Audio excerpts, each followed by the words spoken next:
cleanse Q&A. Today I'm going to be answering the rest of the questions that I didn't answer from part 1. So if you didn't see part 1, I will post that below.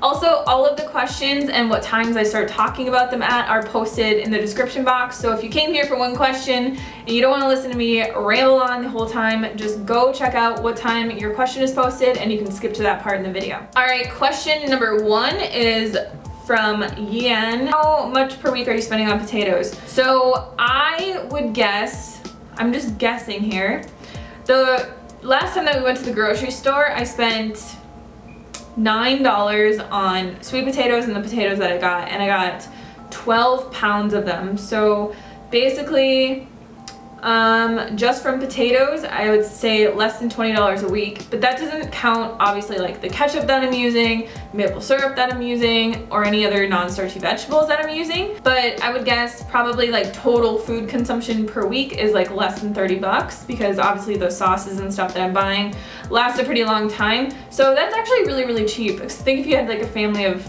you know, 4 doing that for any number of time. Potatoes are like one of the cheapest foods that you can get. And most of the potatoes that I buy anyways are organic, so a lot of people can find them way cheaper than that, and you could probably live off of this diet just like $10 or $15 a week.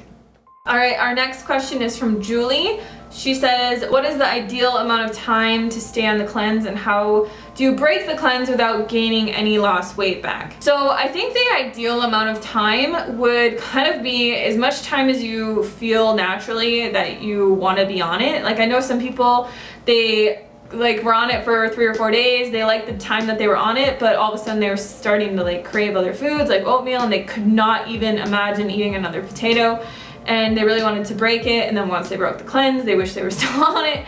So I think, you know, anywhere from 3 to 5 to 10 to 30 days to 60 days, like any time would be a good amount of time, but it really depends on you. I know that's like such a cliche answer, and I hate it when people answer stuff like that, but it's true. Like, you don't want to be hating being on the cleanse, you don't want to hate eating potatoes, you don't want to be like depriving your body of other things if it's like crying out for bananas or oats or something else like that. So I definitely say just kind of listen to your body and respond to your body. You can always do it again, and I don't think that it's like one of those crazy things like a juice fast or a water fast where you have to really break it super slowly to like not gain any weight back. As long as you go back to a high carb, low fat, starch-based diet, like you're really not going to gain any weight back, like I said in the last Q&A. But, you know, if you obviously go and just binge out on like vegan pizza and junk food and stuff like that, and you have no real health to the basis of your foods, then you're probably gonna gain some weight back. So I would say, like me personally, what I'm gonna do is I'm gonna break it when the 30 days is up and just start having 2 potato meals a day, and then 1 meal that's not potato, which you could do, and then just kind of like work that down. So maybe for 3 or 4 days have 1 non-potato meal a day, the other 2 are potato meals, and then maybe like 3 or 4 days after that go back down to 1 potato meal a day and just work your way down. But I don't really think that it's that big of a deal if you just like stop today and ate rice. I think you would be fine, but it's really up to you. Whatever you feel comfortable doing, I would say just do what feels right to you. Our next question is from Carolina, and she says, how to get rid of sweet cravings. So my way that I get rid of them is I eat sweet potatoes, because they totally like just kick the sweet craving for me. And I add like a tiny bit of maple syrup to them, and then they just taste like pancakes to me. But I think if you're eating enough food and you're eating enough potatoes, like you won't have any crazy sweet cravings, because your body is obviously still getting, you know, glucose from the potatoes, which it all kind of turns to sugar in our body anyway. So that can help a lot. So if you're not eating enough, just maybe try and eat more, but definitely just eat something that's a little bit sweet. So have some sweet potatoes with a little bit of maple syrup, or have something like that, and usually that has helped the majority of the people in the group that I've seen so far. Our last question today is from Natasha, and she says, will having approved veggies as a meal with no potatoes have any effect on results? So I think what she's saying is like, will having just non-starchy vegetables, like a huge salad or something like that, have effects on results?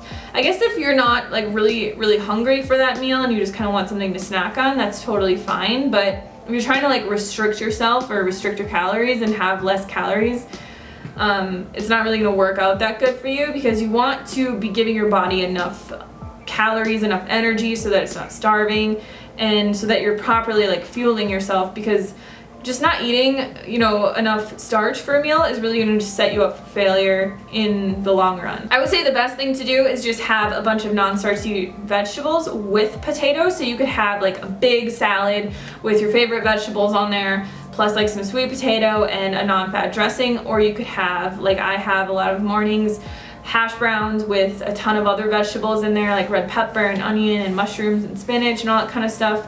Or you could have like steamed kale on the side of mashed potatoes. I think incorporating them together will give you the best results, because then you're getting tons of like nutrients and other types of foods that are giving you a lot of more bulk and fiber. Not saying that just eating potatoes alone isn't gonna just give you the best results as well, because there's actually a guy that started eating only potatoes and only potatoes for the entire year of 2016. His name is Andrew. Pretty sure it's Andrew. If I mess that up, I'm sorry, dude. But he started a channel and it's really cool, so I'll post it below. It's called Spud Fit, and he's an Aussie. He lost 10 kilos the first month that he's been doing this, and he's only been eating potatoes, so he hasn't even been eating non-starchy vegetables. He's just having potatoes with low-fat sauces and spices and some herbs to like keep it a little bit interesting, but he's doing this for a year. So if you guys want to follow a very interesting experiment, go subscribe to his channel below. But I definitely don't think that having, you know, non-starchy vegetables is gonna like screw up the cleanse in any way. I think that it helps it a lot because it gives it more variety. It makes it a lot more doable, and a lot more people, it's appealing to a lot more people. So a lot more people are willing to try it, and it's not, you know, some crazy like low carb or no carb or juice fast or water fast or something like that. And people are having amazing results on it. So if you want to check that out as well, subscribe, well not subscribe, but join our Facebook group below, the Potato Cleanse Facebook group. There's thousands of people in there already, and people are having incredible results. So I hope this Q&A was helpful for you guys. Thank you again so much for watching, and we will see you tomorrow.